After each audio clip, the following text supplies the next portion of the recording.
Sekarang, siapa yang bandel,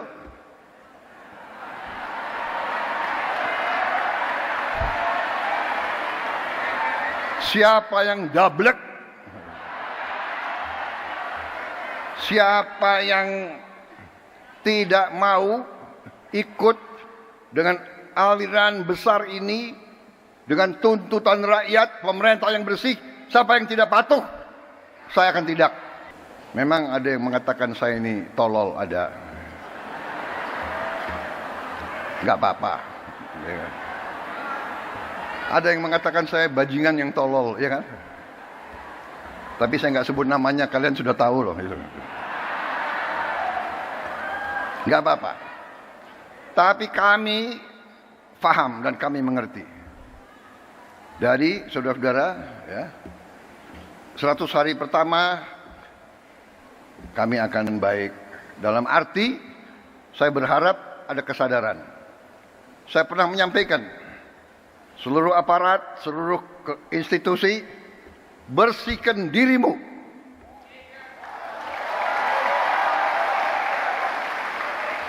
Sebelum kau dibersihkan. Halo, Assalamualaikum warahmatullahi wabarakatuh, sahabat tani minimalis dimanapun berada. Dari Sabang sampai Merauke, dari Miangas sampai ke Pulau Rote. Merdeka, merdeka, merdeka. Salam satu hati, salam NKRI. Harga mati, salam jaga sejarah. Jangan sampai dibelokkan orang. Salam jaga negara, jangan sampai dijajah bangsa lain. Salam jaga budaya, jangan sampai diakui orang. Salam jaga leluhur, jangan sampai dikaburkan orang. Mari kita simak pidato Presiden Prabowo pada peringatan Harlah ke-102 NU, pembukaan Munas Alim Ulama, dan Konferensi Besar NU, 5 Februari 2025. Poin utama isi dari pidato Presiden ini adalah, Prabowo berjanji akan menegakkan hukum, tidak ada yang kebal hukum di Indonesia. Akan memecat menteri dan aparat yang bandel, ndablek, dan menghalangi kebijakan pemerintah yang berpihak kepada rakyat. Akan menyelenggarakan pemerintahan yang bersih, bebas korupsi dan suap. Presiden Prabowo menyatakan tidak akan pernah mengecewakan rakyat. Prabowo akan berani mengambil tindakan meskipun tidak populis. Prabowo akan menindak tegas semua pihak yang berani melawan pemerintah dan berbuat nakal. Dalam pidato ini juga Prabowo telah menyindir Rocky Gerung. Prabowo telah memberi ancaman mengerikan bagi para aparat. Dan masih ada banyak hal penting lainnya yang disampaikan dalam pidato terbaru Prabowo tersebut. Prabowo akan bersihkan semua yang mengganggu kebijakan yang berpihak kepada rakyat. Yang bandel, yang dablek, yang tidak berpihak kepada rakyat akan saya pecat. Lebih jelasnya mari kita simak pidato Presiden Prabowo bersama-sama. Kesehatan, bisa hadir bertatap muka, menghadiri acara yang mulia ini, yaitu hari kelahiran Nahdlatul Ulama yang 102.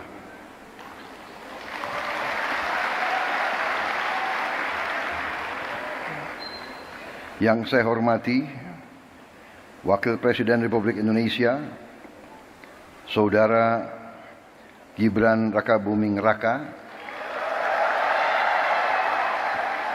Yang saya hormati Wakil Presiden Republik Indonesia ke-13, Bapak Profesor Dr. Kiai Haji Ma'ruf Amin yang saya hormati.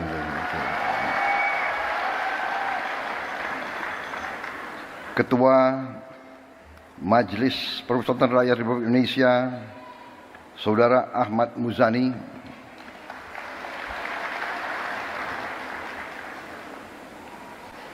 Rois Am PBNU yang saya hormati, Bapak Kiai Haji Miftahul Akhyar.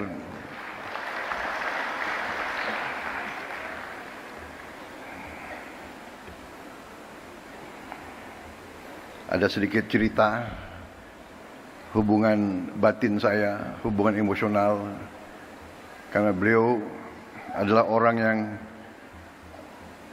terakhir saya jumpai sebelum pemilihan presiden bulan Februari yang lalu. Beliau saya datang dan saya minta doa. Alhamdulillah besoknya lancar.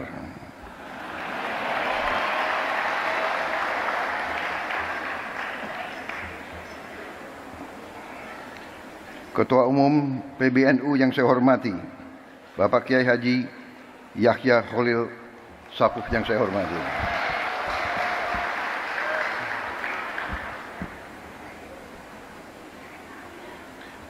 Wakil Rois Am PBNU sekaligus Ketua Majelis Ulama Indonesia, Bapak Kiai Haji Anwar Iskandar yang saya hormati dan saya muliakan. Khatib Am PBNU Kiai Haji Ahmad Said Asrori yang saya hormati. Sekjen PBNU sekaligus Menteri Sosial Kabinet Merah Putih Saudara Saifullah Yusuf. Lebih dikenal Gus Ipul. Menteri Agama Republik Indonesia Bapak Profesor Dr. Kiai Haji Nasaruddin Umar.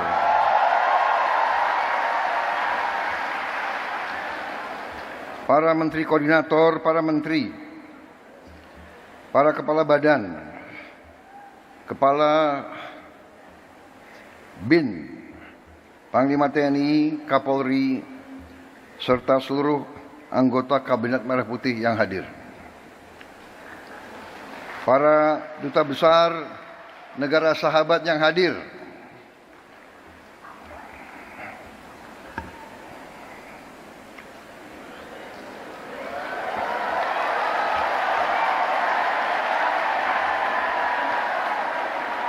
Dari Uni Eropa, dari Turki, dari Ukraina, dari Austria, dari Sudan, Tunisia, Maroko, Persatuan Emirat Arab, Oman, Qatar, Pakistan, Malaysia, Filipina, Thailand, Amerika, dan Palestina.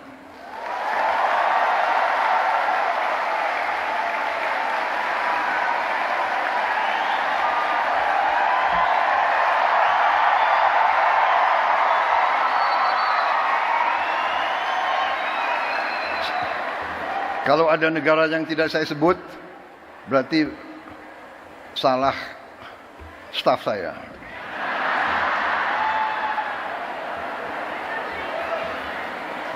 Minta maaf.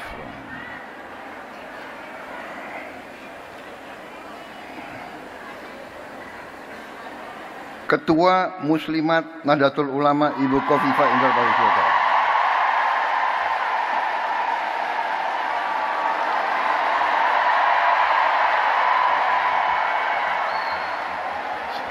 Di mana ya berdiri negara? Oh.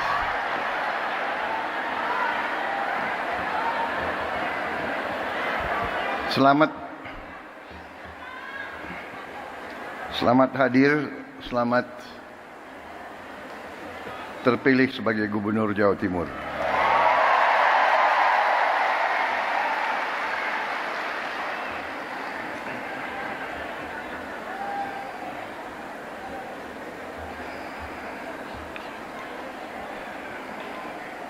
Perwakilan tokoh agama yang hadir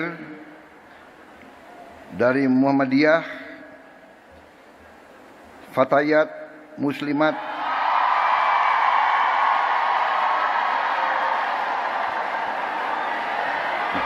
memang generasi muda harus semangat.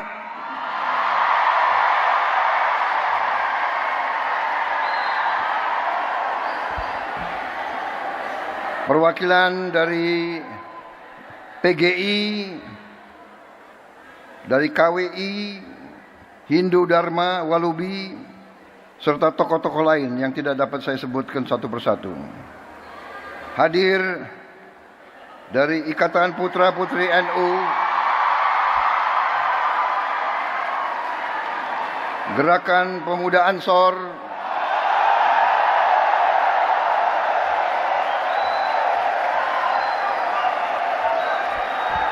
Fatayat dan Muslimat sudah saya sebut 2 kali.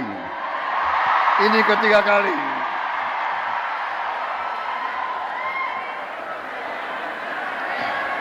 Saudara-saudara sekalian, bapak-bapak, ibu-ibu sekalian, saya ingin mengucapkan terima kasih atas kehormatan yang besar diberikan kepada saya untuk bisa hadir di tengah-tengah saudara-saudara dalam peringatan hari lahir NU yang ke-102.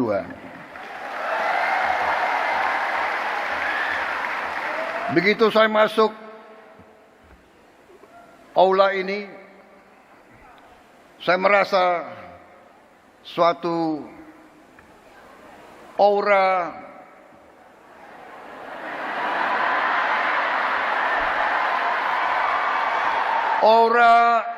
kesejukan,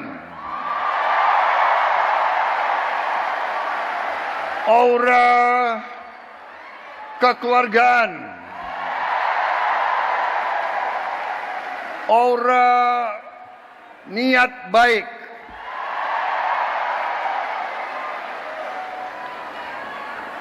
aura suasana batin yang penuh perdamaian. Saya merasa nyaman di tengah-tengah saudara-saudara sekalian. Saya merasa nyaman dan aman. Sepertinya saya kalau masuk ke sini saya dapat energi baru. Saya dapat kekuatan baru. Sepertinya setelah hadir di sini, saya tambah berani.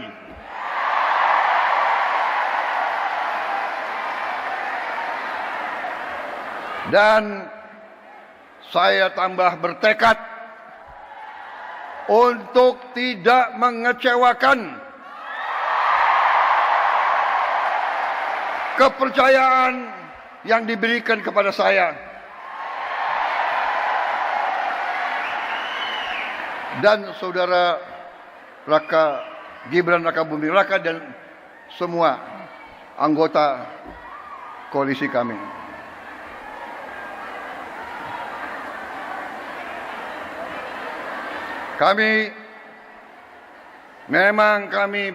Memang saya pun punya ketakutan.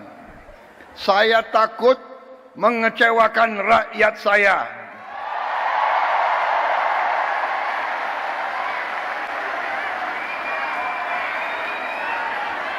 Saudara-saudara, saya kira tokoh-tokoh ulama yang ada mengenal saya, bahwa saya memang sudah lama saya dekat dengan kalangan ulama.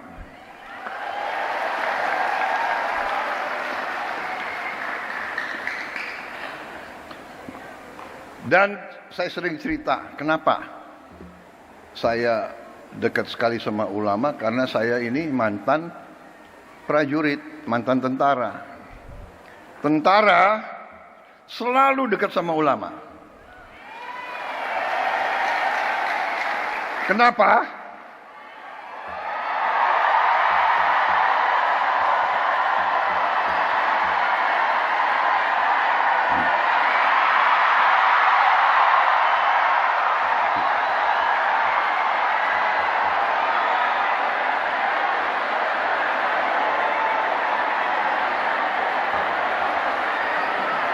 Kenapa?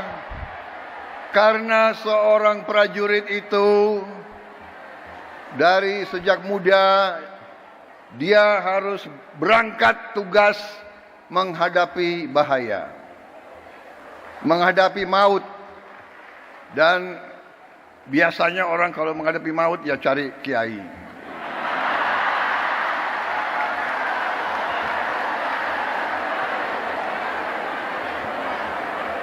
Jadi saya cari kiai ya dari Buddha, ya. Jadi terima kasih atas nama pribadi dan atas nama pemerintah Republik Indonesia. Sekali lagi selamat kepada NU. NU punya jasa besar terhadap lahirnya bangsa Indonesia. Perjuangan kemerdekaan berpusat di pesantren-pesantren.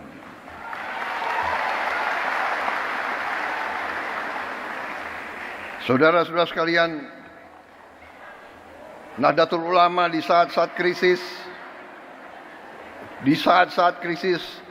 Nahdlatul Ulama tampil selalu dan mengambil sikap untuk menyelamatkan negara dan bangsa Republik Indonesia.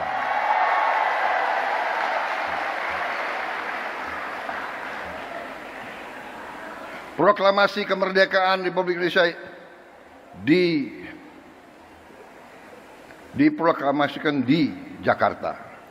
Tetapi kemerdekaan Indonesia diuji di Surabaya, diuji di Jawa Timur, dan dalam pertempuran 10 November disitulah munculnya para ulama sebagai pejuang, perintis, dan pemimpin dalam membela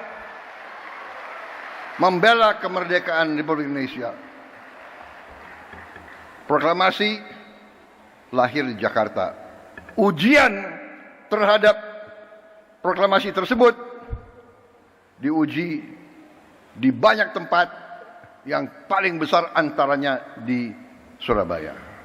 Karena itu, saya kira pantas bahwa tekad dari pemimpin-pemimpin saudara-saudara untuk menjaga warisan ini, dan saya sampaikan penghormatan saya bahwa para pimpinan NU dari masa ke masa konsekuen terus dalam menjaga bahwa Nahdlatul Ulama merupakan organisasi besar, rumah besar para ulama, para pemuka Islam yang memperjuangkan Islam yang damai, Islam yang sejuk, Islam yang rahmatan lil alamin.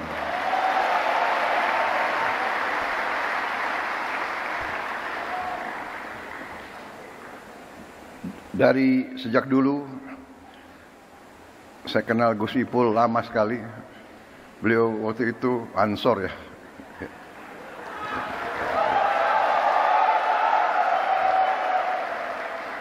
Dan dari dulu saya merasakan tekad NU, keberpihakan NU, komitmen NU untuk mempertahankan NKRI, untuk menjadi barisan terdepan pembela tanah air. Karena itu saya kira sangat pantas bahwa NU bisa dikatakan kelompok religius yang nasionalis.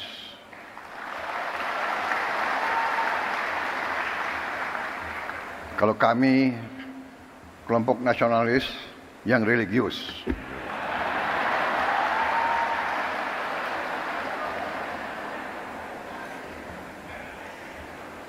Ini sebetulnya sudah disiapkan sambutan yang cukup panjang.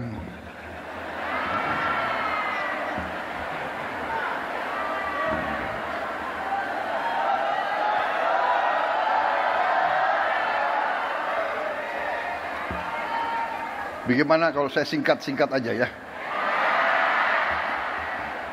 Kalian kan sudah bosan sambutan. Gitu. Betul.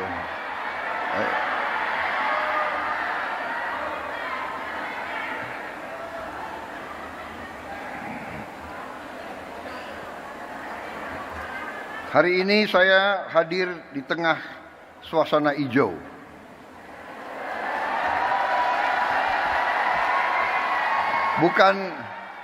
Bukan karpet merah yang saya injak, tapi karpet hijau. Ya.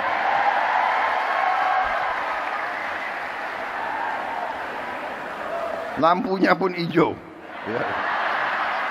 Untung saya pakai batik, ada hijaunya juga.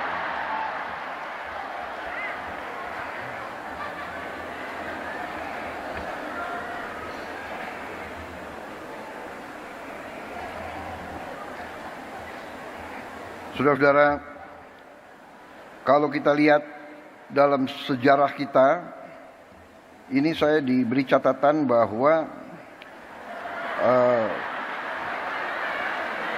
pahlawan nasional kita 13 orang dari Nahdlatul Ulama.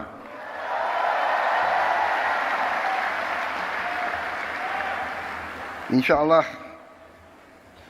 akan tambah tahun ini. Kita perjuangkan, ya, mudah-mudahan bisa diterima. Saya tidak tahu siapa Menteri Sosial, siapa yang menentukan pahlawan nasional.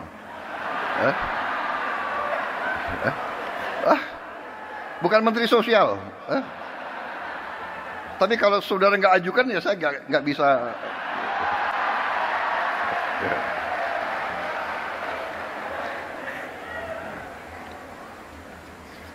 Di kabinet saya pun, kabinet Merah Putih, ternyata banyak sekali orang NU di dalamnya.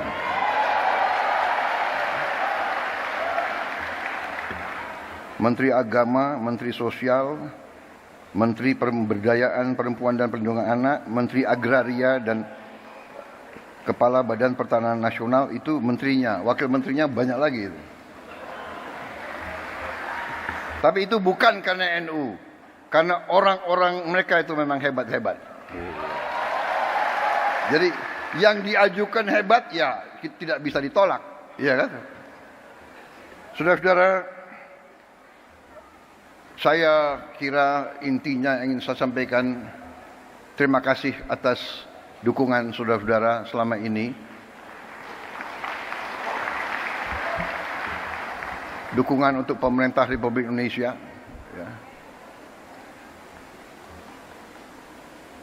Terima kasih komitmen saudara-saudara. Kita semua berkepentingan. Kita semua punya keinginan, kita semua bertekad ingin Republik Indonesia itu menjadi negara yang berhasil. Karena dalam dunia ini ada negara yang berhasil, ada negara yang begitu-begitu saja, dan ada negara yang gagal. Negara yang berhasil memang itu adalah sesuatu yang tidak bisa kita anggap bagaikan suatu yang jatuh dari langit.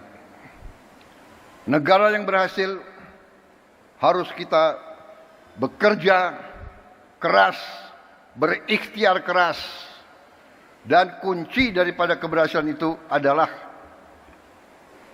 persatuan dan kesatuan dan kerukunan dan kerjasama. Dan di situ saya kira Nahdlatul Ulama memegang peran yang penting dengan mewakili kelompok mayoritas agama NU bersama Muhammadiyah, Persis dan lain-lain, mewakili kelompok mayoritas tapi dengan moderasi, dengan moderat, dengan kesejukan, dengan saling menghormati dan saling menghargai dan saling melindungi semua umat lain. Tadi ada foto dikeluarkan oleh staf saya, pinter juga dia. Foto saya dengan Gus Dur. Salah satu kepemimpinan Gus Dur yang patut kita teladani adalah komitmen beliau untuk mewakili Islam dalam moderasi, dalam kesejukan, dalam perdamaian. Saya kira ada suatu hal yang unik bahwa di zaman Gus Dur, kalau ada kelompok minoritas yang diancam oleh kelompok-kelompok radikal, justru NU lah yang tampil menjaga tempat-tempat ibadah tersebut. Saya pun, waktu saya menjadi ketua umum Gerindra, saya ingat contoh Gus Dur. Waktu ada peristiwa beberapa gereja, beberapa vihara diancam mau dibom, saya pun perintahkan Gerindra untuk menjaga gereja-gereja dan vihara-vihara tersebut. Ini artinya, saudara-saudara, kepemimpinan, keteladanan. Pemimpin harus berani memberi contoh. Walaupun mungkin tidak populer. Pada saat itu, Gus Dur mungkin kurang populer dengan banyak orang. Karena beliau berani. Sekarang pun, saudara-saudara, kita harus berani. Kita harus berani. Saya ajak semua rekan-rekan saya dalam pemerintahan, dalam kabinet Merah Putih, saya mengajak mereka, kita harus berani mengoreksi diri, berani membangun suatu pemerintahan ke depan yang bersih, pemerintah yang bebas dari penyelewengan dan dari korupsi.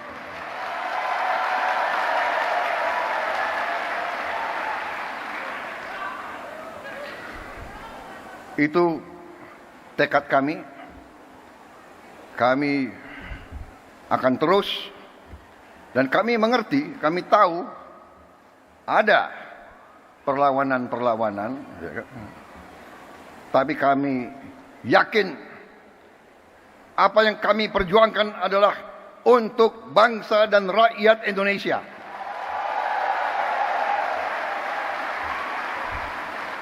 Kami tidak akan ragu-ragu bertindak.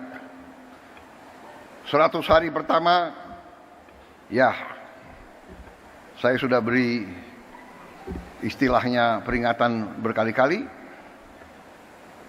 Sekarang, siapa yang bandel,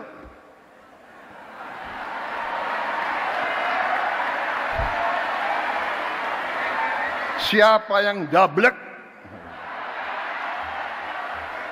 siapa yang tidak mau ikut dengan aliran besar ini, dengan tuntutan rakyat, pemerintah yang bersih, siapa yang tidak patuh, saya akan tindak.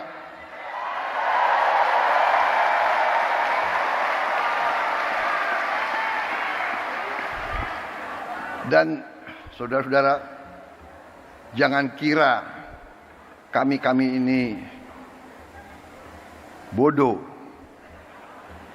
Memang ada yang mengatakan saya ini tolol, ada. Enggak apa-apa. Ya. Ada yang mengatakan saya bajingan yang tolol, ya kan? Tapi saya nggak sebut namanya, kalian sudah tahu loh. Nggak apa-apa. Tapi kami paham dan kami mengerti. Dari saudara-saudara, ya, 100 hari pertama kami akan baik. Dalam arti, saya berharap ada kesadaran. Saya pernah menyampaikan, seluruh aparat, seluruh institusi, bersihkan dirimu.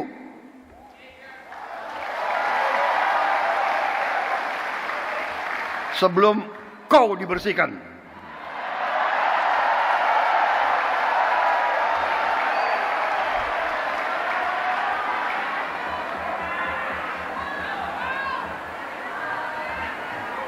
Dan saya ingatkan semua aparat, kesetiaanmu adalah kepada bangsa negara dan rakyat Indonesia.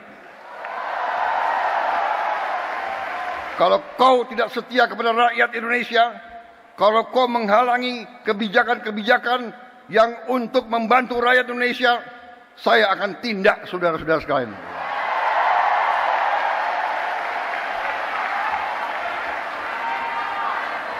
Dan saya minta menteri-menteri, pemimpin-pemimpin lembaga, tidak ragu-ragu. Saudara-saudara kita hanya bekerja untuk bangsa, negara, dan rakyat Indonesia. Terima kasih. Wassalamualaikum warahmatullahi wabarakatuh.